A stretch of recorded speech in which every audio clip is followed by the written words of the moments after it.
That exciting, epic music leading into my boring voice? You know what that means. It's time for this week's episode of Learn Your Own Rules, the podcast. That's right, this is a board gaming podcast about board games, board game experiences, learning to play board games, playing board games, but we don't talk about the rules here. Today, we're going to be following our standard format here at Learn Your Own Rules, the podcast. We're going to be talking about some recent games and experiences I've had. Then we're going to go on to the feature game of the week, which this week is Argent the Consortium. But first, on to some recent game experiences. And I want to clarify what I mean by that real quick. Editing last week's episode, I realized that there was probably some ambiguity in what I mean by recent game experiences or games that I played. I play quite a few games in a week, usually somewhere around half a dozen up to more than a dozen. And it's more than I'd want to talk about in every single episode. So I try to cherry pick games where I can give my first impressions or games that I've been thinking about recently, the experiences I've had playing them, rather than just list out everything that I've done, because I think that would get old really quickly. And if I don't have anything that I particularly want to say, then there's really no reason to bring it up. So these are usually games I've played within the last week, maybe the last 2 weeks or so, but it's hard to know for sure exactly what it is, so I call them recent game experiences or games that I've played. Now, before I get started though, here's your friendly reminder that we don't discuss rules here on Learn Your Own Rules, the podcast.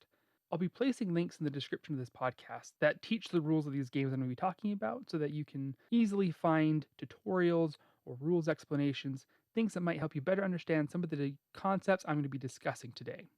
The first game I want to talk about that I've played recently is HeroQuest, designed by Stephen Baker and published by Games Workshop. Now, I don't know if HeroQuest needs any introduction. It's one of the most well known older board games and beloved games, perhaps of our generation. And my play of it was timely, actually, because Hasbro's recently announced that they're going to be doing a new print run of it, or a remastered version.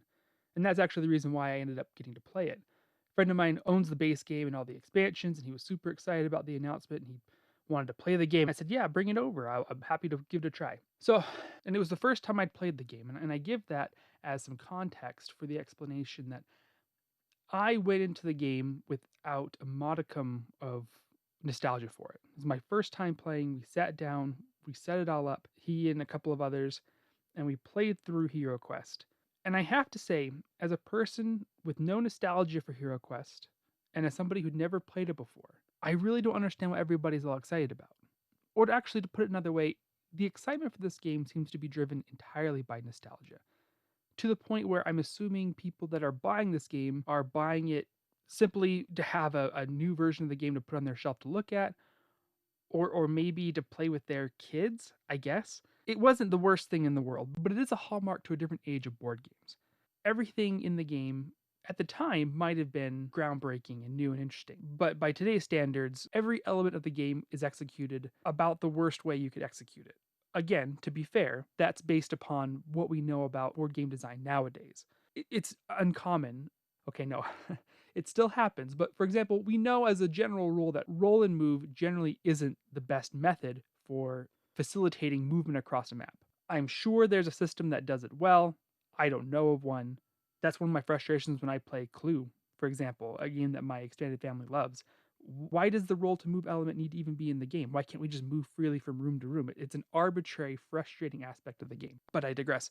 And that's really my frustration. And I guess I can't even call it really frustration because we sat down, we played it, it was an interesting experience, and I said, okay, that's fine. This is not a game for me. I'm not going to be playing it again. But I suppose my confusion is that who is this game for? Do people actually want to play HeroQuest in today's day and age when they could play literally hundreds of games with similar concepts and much better rules and much more highly defined mechanics? The one exception being, and I think I mentioned this before, I could see potentially buying this game to play with your children. I don't know of any games of this ilk. Let me scratch that. I don't know of many games of this ilk for kids age maybe 8 to 10 to 8 to 11.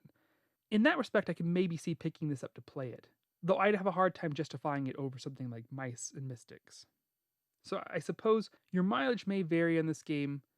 I don't really understand the excitement about it, other than just that nostalgic trip of, hey, this is a game I used to like when I was a kid. I'm going to get it, and I'm going to have it, and I'm going to play it. In my opinion, it seems far more likely that people are going to be buying this game, playing it once or twice, and then realizing that they don't actually want to play it, but they want to have it to adorn their mantles or something. The most direct correlation I could think of is when I was a kid, I had the Pokemon Master Trainer game, and I thought that game was awesome. But I'd be hard pressed to drop $100 to $140 on a new remastered version of it today, simply because it really wasn't that good of a game. And you know, while I'm on the topic, where is my Pokemon board game? Where is my Pokemon board game that plays like Gloomhaven? Who? Listen to me. I don't know who owns the Pokemon license for board games, but I will give you all of my money. Every bit of my money I will give you for something that good. There's an audience. What are you people waiting for? Lost my train of thought now. But HeroQuest. I played HeroQuest, and I shan't be playing it again. But I appreciated the chance to get that context and play that game that is so beloved by so many. Moving on, I got to play Arkwright, designed by Stefan Risthaus and published by Capstone Games. This is the second time I've gotten to play Arkwright, and the first time that I've played the full game. There's an introductory game you can play that strips out some of the extra rules and it's a little shorter. And then there's the full game, which includes a few more mechanics. It includes an extra round or a couple rounds or something like that. And Arkwright is a game, it's basically, I really can't think of it as anything other than capitalism the game. You are running a series of factories where you're producing a range of goods, and you begin the game hiring people to run your workshops so that you can produce goods to sell, and then you subsequently fire them so you can replace them with machines that are cheaper, and you just send them out into unemployment, heartless because you're saving a buck. And I think it is. I think you're saving just $1 per worker, something like that. Anyway, again, capitalism the game. And I think I really enjoyed the game, but this is the definition of a crunchy game. And for those who don't know what that means, crunchy games are games that have mechanics that require you to do a lot of mental gymnastics to try to figure out and optimize your turns as best as you can. In my mind, I think of it as, number crunching, and thus you have the crunchy aspect of a game. And this game, if anything, is about number crunching because oh, you spend the entire game trying to calculate, okay, I'm going to be creating this many goods, but only so many of them are going to get sold altogether, and so I have to figure out how much I want to sell them for, because if I don't sell them for enough, then I won't be able to pay for my workers, and if I sell them for too much, then I won't be able to sell enough. And so you're constantly adding and subtracting and adding and subtracting and trying to come up with this perfect balance between making money and actually having enough appeal to the greater market so that you can actually sell your goods. If that sounds confusing, yeah, it is to an extent. One of the things I really like about the game is that once you start going, this is true for a lot of heavy games. That first push, it's kind of like pushing a cart downhill. Those first few minutes where you're trying to grapple with the system and understand what goes where are just a slog. But then as you start going, it really starts to hum very nicely. And as everybody at the table becomes more and more familiar with the game, the quicker rounds start to go, and the quicker you're able to start doing those calculations of figuring out who sells what and how much money you're making. That being said, this is an incredibly long game, which is interesting because one of the members of our group made the comment, you're only taking 20 turns in this game. And when you look at it, yeah, you're only taking 20 turns. And so it's amazing that the game takes 3 to 4 hours to play. Part of that might be just us learning how to play learning more how to play because it was our second time through. But there's just so much thinking and number crunching. I'm hesitant to say this game could go too much quicker. I don't know. The jury's out. I'm absolutely interested in playing it some more, and so I'd be interested in seeing how much quicker it goes. One of the things I really liked about the game is I liked the stock system. And this is similar to, I believe this is somewhat similar to 18xx games, where you have stock you can buy and sell for your company, and then how much your stock is worth is how much money you get for it. And there's this interesting trade off where the cheaper your stock is, the more you can buy of it. But then again, the less you're getting for it when you need to sell stock for cash to hire workers or make machines or things like that. I think it's similar to 18xx games. I can't say for sure because I've never actually played one. And I don't think I want to, but only because I'm afraid I would love them too much and then get sucked in, and then the rest of my collection would go completely to waste. And I'll tell you for sure, I know there's no way I'm convincing my wife to play one. So I'm sure I'll try one someday, and I'm almost positive I'll love it. And then at that point, Learn Your Own Rules, the podcast will become playing train games, the podcast. I don't know. So yeah, Arkwright, a lot of fun. Or was it? Yes, I enjoyed it. If you enjoy doing math and calculating whether or not you can sell your utensils that you've made for enough money to be able to feed your workers long enough to fire them to replace them with machines that are cheaper, then this is a game that you might like. And I can't think of a better song endorsement than that. So, moving on.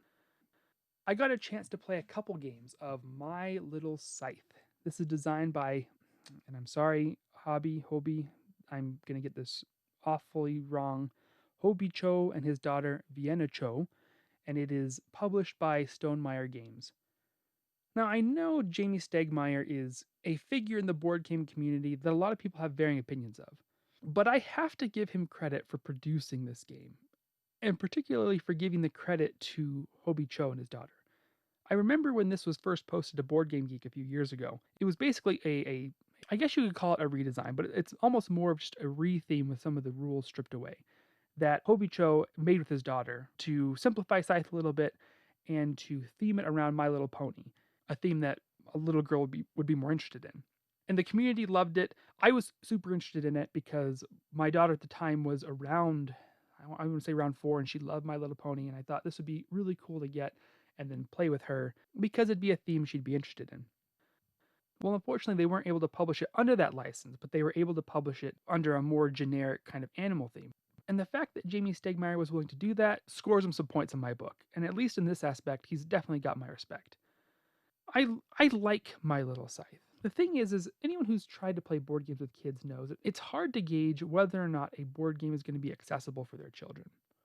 Board Game Geek helps a little bit with that because a lot of times games are rated for ages that are much higher than they need to be. For example, Carcassonne is rated, I think, around age 7 and up. But my daughter's been playing Carcassonne since she was 5, and she absolutely loves it. Now, of course, she doesn't understand the deeper strategy of playing the game, but she can grasp the mechanics, she understands how her turn works, and she understands what tiles can go together.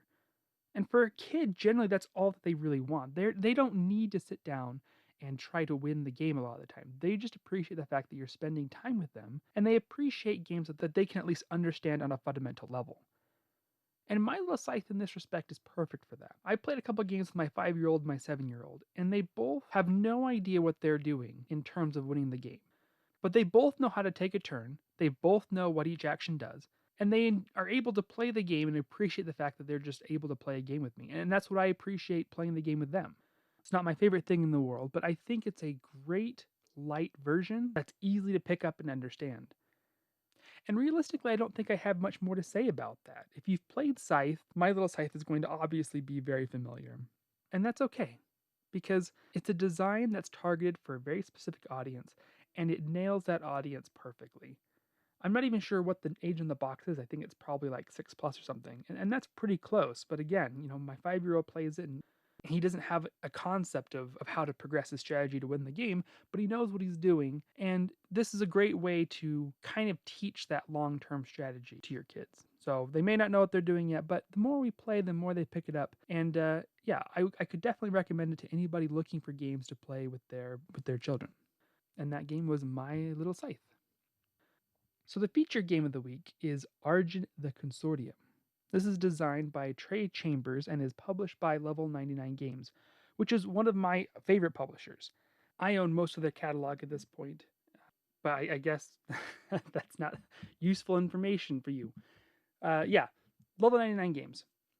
As I sat down to think about my review for Argent the Consortium, I honestly feel a little bit underqualified to discuss it. Even though I've played the game a bunch of times, I really feel like I've barely scratched the surface of what the game has to offer. It reminds me of a game like Sentinels of the Multiverse, for example, or Legendary, if you have a few expansions. Games that I've played a lot, but every time I pull it out, it's like, man, there's so much I haven't done yet, so many combinations I haven't tried.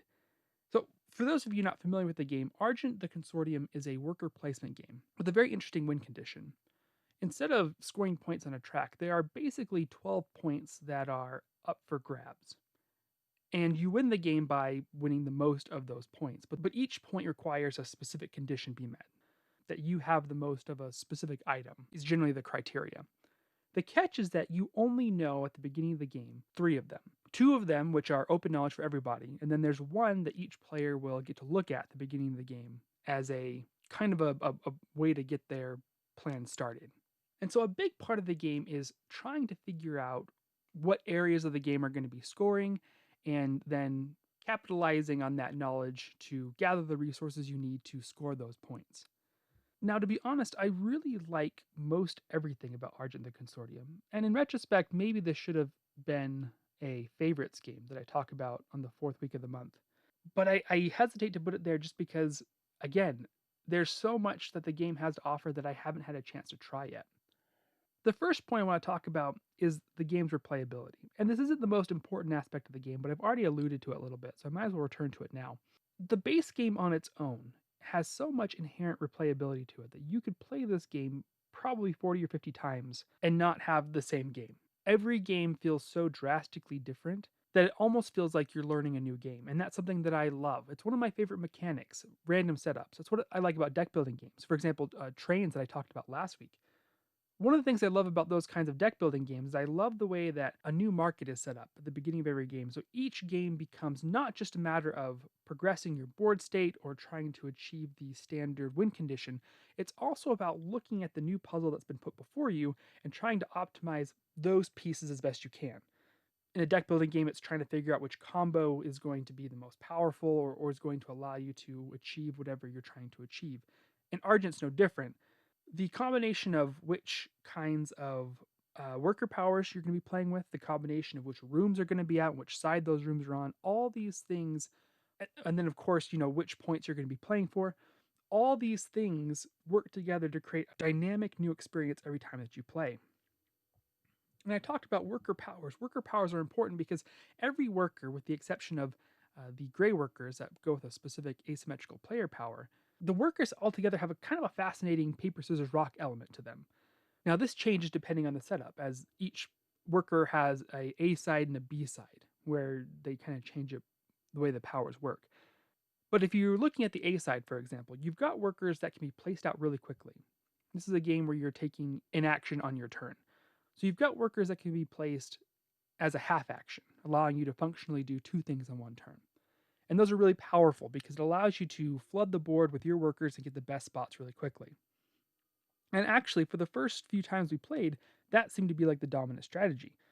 Get as many of those workers as you can, flood the board, get the best spots before everybody else does, and then try to end the round before everybody has a chance to put their workers out. And that seemed, like I said, really strong for a while until we remembered that we had access to the red mages. And the red mages are mages that you can pay a mana for when you put a worker out, and you can remove another player's worker from a space and send them to a room called the infirmary, and they don't get the action space that they were on, and you take it now instead. And as soon as you remembered that was a thing, the gameplay changed drastically because all of a sudden just dropping all your workers on the board as quickly as possible became a lot less powerful because as soon as they're out, they're vulnerable. And then immediately we also remembered the green mages, which are immune to the powers of the red mages. And so you have that interesting paper, scissors, rock element to the game. And you can also get into interesting situations where you're not just jumping on the most powerful spaces right away, which is a peculiar thing in a worker placement game. I talked, I think, last week about Stone Age, where there's these spaces that are so good, people are always going to want to be taking them. And those spaces exist in Argent the Consortium, don't get me wrong. There are some rooms that are incredibly powerful, but it's common to not have everybody dogpile onto those rooms right away, because if you do, you're very possibly setting yourself up to be taken out and actually lose the ability to take any action at all for a specific worker, which is great. Really interesting tension, something I really loved. And it's something that kind of ties into that a little bit, is I love the way this game plays differently, but also well with varying player counts. It's frustrating to have a game you really like that really requires a specific player count to really sing. Terra Mystica is a good example of that, or Game of Thrones, the board game. I really like Terra Mystica. The problem with Terra Mystica being you kind of have to play it at 5 players. It's okay at 4, but at 3, you might as well not even pull it out because the game at 3 players is not even close to being played the way it's meant to be played. Argent the Consortium doesn't really have that problem, and it doesn't have that problem primarily because your emphasis changes drastically depending on how many players you have. For example, at 3 players, marks become way more important than they are in a 4 or 5 player game. Marks are pieces you can put on the board to look at one of the face down scoring elements of the game. Like I said, you start with 2 that are open information, 1 that you get to see, and then you can take actions during the game that allow you to place marks on other point cards that allow you to look at them and see what the scoring criteria for that specific card is. At 3 players, putting those marks on the board is incredibly important because even though you've only got 3 players, you're still competing for 12 points. And so it's really important to gather information as quickly as possible to try to figure out what's scoring so you can try to leverage that information to gather the resources you need to score that point. Now, as I say that, it might seem obvious that, well, at 4 or 5 players, it's going to be just as important, isn't it?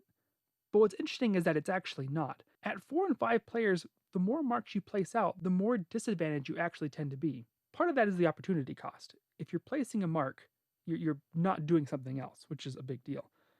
But the other problem is that in a 4 or 5 player game, you simply can't as easily be competitive for a range of different scoring criteria. In a 4 or 5 player game, I might know what 8 of the criteria are for scoring points, but I've taken that time to find that information, but just having that information doesn't generally help me score points in and of itself. So the emphasis becomes less on putting a whole bunch of marks out to discover what the point scoring criteria is for each card, and more finding out what a handful of them are and then trying to make sure you're competitive in those areas. And then it also adds this very, very interesting element where because you can't possibly be competitive in so many areas while putting out marks, you're watching your opponents and seeing what they're kind of doing. Oh, the opponent to your left is gathering a bunch of mana and he's not spending it. So maybe there's a point card out there that scores for the most mana. Or the player across from you, she's been gathering a lot of nature mages. Well, then there's probably a point card out there that scores for nature mages and nature spells. And so you have a wonderful little deduction element that's kind of piled on top of the really strong worker placement element that's piled on top of the everything else that's great about this game. Another thing that I just love about this game, and some little context here, I made a video about Dinosaur Island a couple of years ago. One of my chief concerns about Dinosaur Island was that none of the upgrades were really very interesting. They generally just kind of gave you more of certain resources you already had. Oh, they give you a couple more workers. Oh, they give you a little bit of DNA. Nothing that really stood out and changed the game in a dynamic way that made it more interesting. Argent the Consortium is like the opposite of that. And it's interesting because Trey Chambers, the designer of this game, actually posted on that video, said, hey, you should check out my game, Argent the Consortium. And as an interesting anecdote, the game was actually already on my radar, but I had confused it with another game that had a similarly verbose name, which was Sidereal Confluence. And so when he said that, I immediately thought of Sidereal Confluence and thought, I thought that was the game where you're trading cubes. How is that at all related to what I'm talking about in terms of upgrades? And so that was a bit of a hilarious misunderstanding between me and myself and nobody else. And again, I'm digressing. One of the coolest things about Argent the Consortium is finding really cool and clever combos between artifacts you can collect, spells you can find, your starting abilities for your character, the different powers your mages have. As you start unlocking different things that are really cool about the game, it's immensely satisfying. And there's a lot of flexibility and a lot of ways to be creative like that in this game. And that's one of the things that I really appreciate about it. And it's something that I think a lot of people could really appreciate too. It takes a certain familiarity with the game, but I think dedicating that time to finding those little elements is very rewarding. Now, really, I don't have many negatives for Argent the Consortium. The main one is it can run very long, especially at 5 players. I don't have an inherent dislike of long games. In fact, I think I really quite prefer long games so long as I feel like I'm doing enough to justify that length. And in Argent, I feel like I am. I feel like there's a lot going on. I have a lot that I can do that I don't mind spending the time to play this game, but I could see that being a turnoff for a lot of people. Luckily, there's a pretty easy fix to that if you're playing the Summer Break expansion. I always play the Summer Break expansion because it speeds up the game considerably. In that expansion, you start with fewer workers, but then you draft one at the end of each round. So it speeds up the beginning of the game immensely. And you're technically supposed to play a 6th round at the end of the game, which I've done and is fine. But I've skipped that 6th round just as often as I've played it, and I still feel like I get a full experience at the end of my 5 rounds of playing the game. Though again, that being said, I can understand why that would be a turnoff for some people. I've also heard a lot of complaints about the art style for this game, which I find a little bit puzzling. I understand that there are people that aren't fond of the anime esque art style. And to be honest, I'm kind of in the same boat in terms of games like Barbarossa, the tank game, and Tanto Kuro. I don't want scantily clad anime girls that look like they're 8 in my games. I don't want that any more than the next person. But I don't really see how those complaints are relevant against Argent, as the anime elements are very understated. They almost, maybe it's just me, but they just don't look like anime characters enough to where I could see that being as big a frustration as people make it out to be. Again, though, to each their own, and if that's just something that turns you off looking at the art for this game, then more power to you. The game is a table hog, though. You need a big table to play this game, and fortunately, the rulebook has a layout that actually works pretty well. And I ignored it for the first several times we played the game. And it was only recently that we were trying to set it up, and it just wasn't fitting at the table. And then I looked at the rulebook, and I realized that they had it laid out in a way that actually made the pieces easier to manage. And once we followed that, it worked better than it had in the past. But it does take up, even with that, it still takes up a lot of space. You're going to need a big table to play it. And the rule book is okay for learning the game, but it can be kind of a nightmare when looking up rules. There's a couple instances even where there are key pieces of information that are kind of buried in corners of the book, which is kind of a pain. My last potential downside to this game is that it can get extremely cutthroat. I'm hesitant to call that a downside though, because realistically, I think this is a big bonus for a lot of people. A common complaint about worker placement games is that they're basically multiplayer solitaire, which I don't think is valid criticism necessarily, because there are plenty of times where I don't mind sitting down and just kind of trying to optimize my own puzzle and see if I can do it better than my opponents. I don't mind multiplayer solitaire in certain situations. That being said, I also really love a game that gives me a lot of really strong player interaction. For a worker placement game, this game pulls it off famously.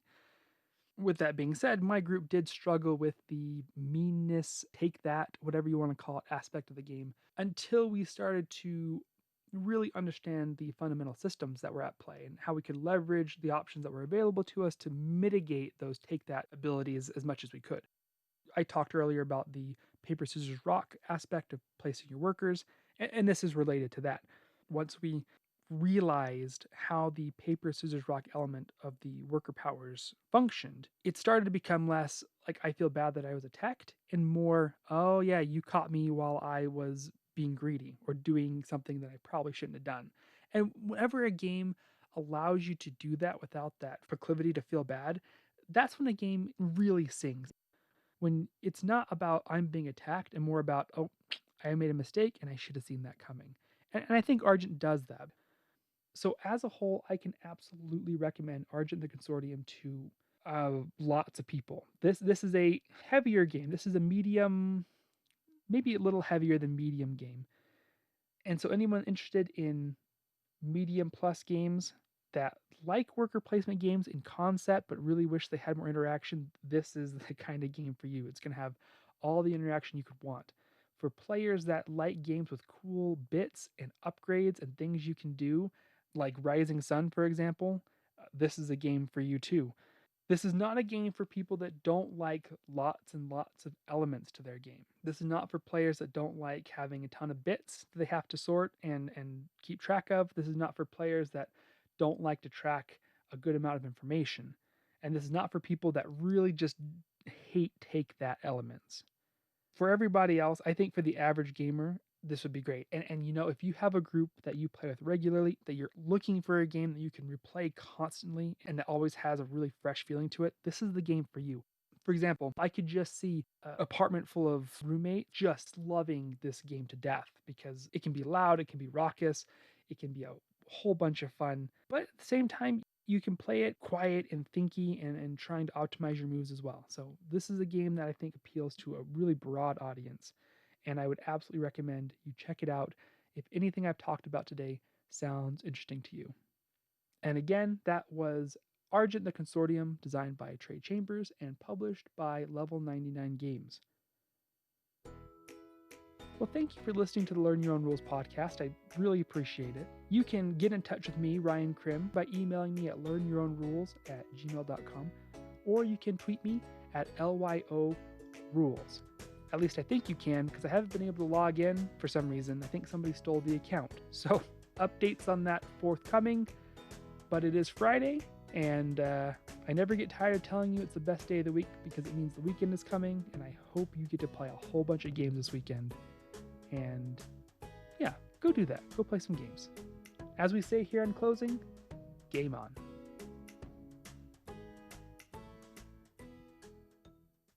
Thank you for listening to the Learn Your Own Rules podcast. This podcast is created, produced, directed, and edited by Ryan Krim. Please send help.